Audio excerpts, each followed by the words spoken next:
The Book of Judges. In the Old Testament. Read from the New King James. Judges chapter 3. Verse 1 through 31. Now these are the nations which the Lord left, that he might test Israel by them. That is, all who had not known any of the wars in Canaan. This was only so that the generations of the children of Israel might be taught to know war. At least those who had not formerly known it.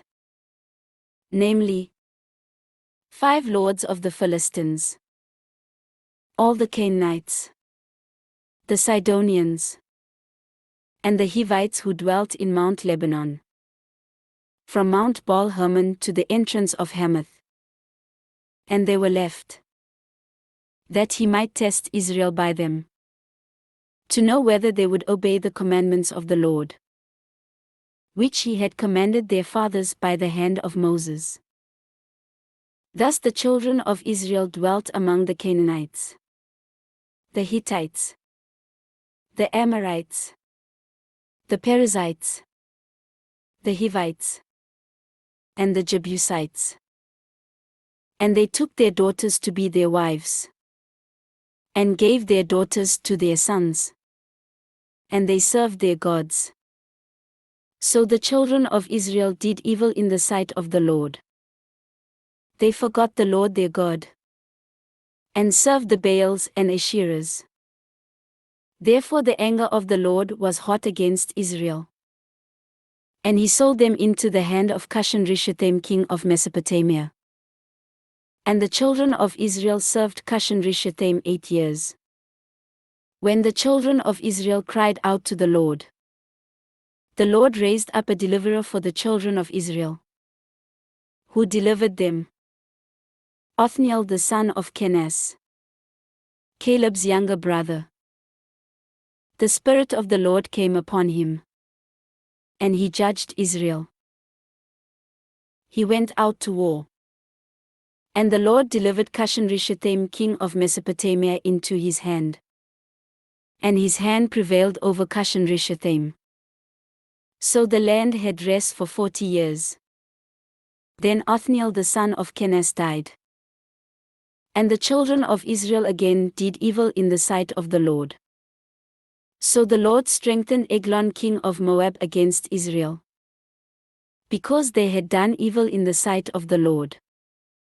Then he gathered to himself the people of Ammon and Amalek, went and defeated Israel, and took possession of the city of palms. So the children of Israel served Eglon king of Moab 18 years. But when the children of Israel cried out to the Lord raised up a deliverer for them, Ehud the son of Gera, the Benjamite, a left-handed man. By him the children of Israel sent tribute to Eglon king of Moab. Now Ehud made himself a dagger, it was double-edged and a cubit in length, and fastened it under his clothes on his right thigh. So he brought the tribute to Eglon king of Moab. Now Eglon was a very fat man.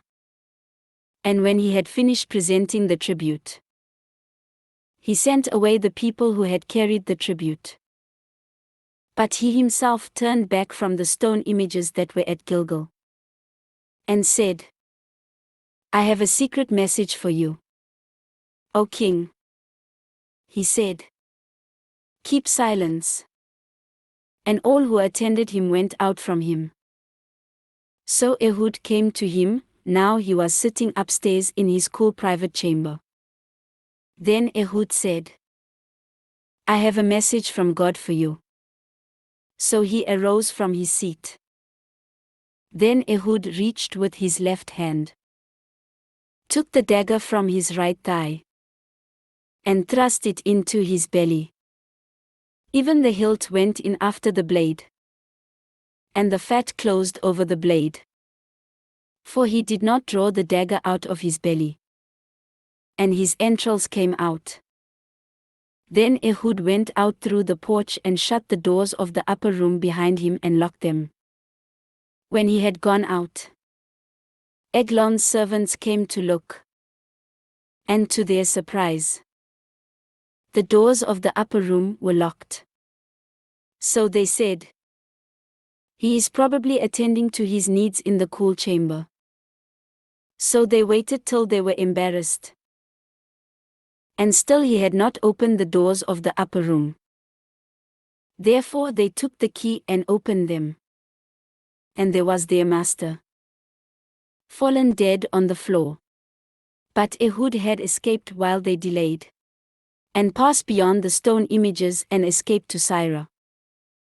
And it happened, when he arrived, that he blew the trumpet in the mountains of Ephraim. And the children of Israel went down with him from the mountains. And he led them. Then he said to them, "Follow me.